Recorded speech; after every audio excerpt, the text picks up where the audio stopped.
Joining me now, former ambassador, now a member of the Senate Foreign Relations Committee, Republican Senator Bill Hagerty. Welcome back to Fox News Sunday. Thank you, Shannon.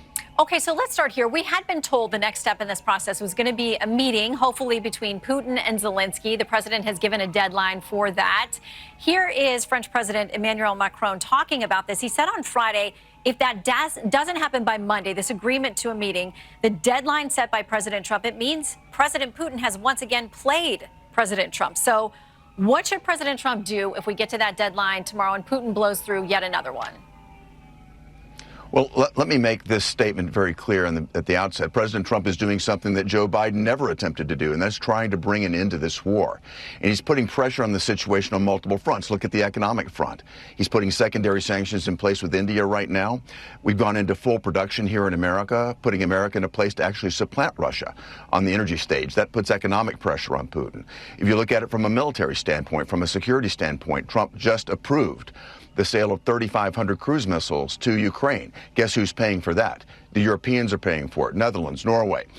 This is taking the pressure off the American taxpayer, putting it back into Europe, which is more proximate. And let's not relieve President Macron either. Europe is much more proximate to this. They need to be taking an active role. I applaud the fact that they've stepped up to President Trump's demands, going to 5% of their GDP on defense. Let's see them step up and rather than complain, play a constructive role in this. So we have this issue with Russia continuing to launch deadly strikes in Ukraine. Why at this point should President Trump or anyone else believe that Putin wants to work towards ending this conflict? His actions seem to signal the very opposite. I think you're right about his actions, and I don't think Putin has the intention. I think what he's doing is responding to the pressure that President Trump is putting on him. Again, economic pressure, security pressure, and I think the options for Putin continue to narrow. Things are not going well in Russia.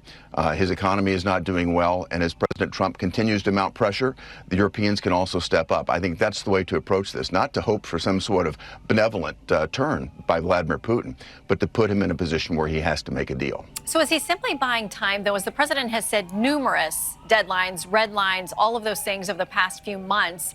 At what point does he say to Putin, no more? Well, at every point, what you've seen is President Trump narrow Putin's options. What we did see was Putin reach out, come to American soil in Alaska, an impressive American flyover.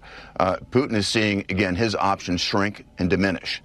President Trump is moving him in the right direction. I think that we need to give President Trump maximum latitude here. He's the one negotiating this, and I think we need to give him the ability to put maximum pressure on Vladimir Putin. Yeah, you've talked about secondary sanctions may be a way to do that, going after these countries doing business with Russia. There is a measure sitting in the Senate. We've talked about it many times on this show.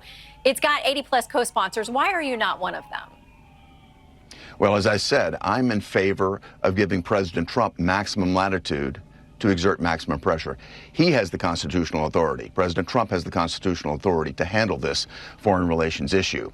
I want to see him, rather than being constrained by actions that we take in the Senate, I want to see him have maximum latitude to get this negotiation taken care of. Okay, when you come back from recess, there are a lot of pending domestic matters waiting for you. I want to talk to you about this one. This week, HHS Secretary Kennedy is going to be before the Senate Finance Committee, where he'll face a lot of questions, a lot of turmoil at the CDC.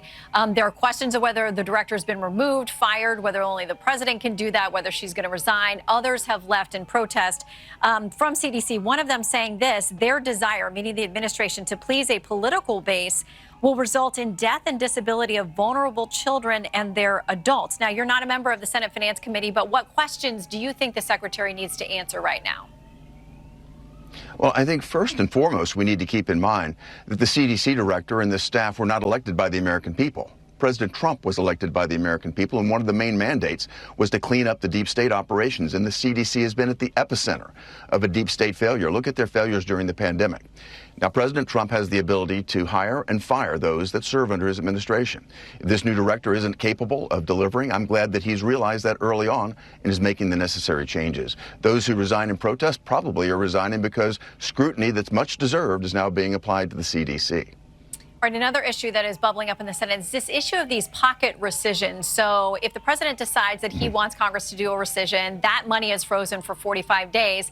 The thought being right now, these latest rescissions he's proposed, that's going to run through the end of the fiscal year, kind of doing an end run around what Congress would have to do there. So hearing from Senate Appropriations Chair, your fellow Republican, Susan Collins, the senator says this, that the GAO has concluded that this type of rescission is unlawful. Any effort to rescind appropriated funds without congressional approval is a clear violation of the law. So where are you on these so-called pocket rescissions, which do this end run around Congress's ability to make the final say on these appropriated funds? I just voted in support of the last rescissions package that came through. I think the American public is sick and tired of continued wasting funds, taxpayer funds, on programs that don't serve America's needs. If you look at below the surface of this, it's $5 billion going to the UN programs that don't serve America's best interest. Global LGBTQ awareness, climate resistance, resilience in Honduras.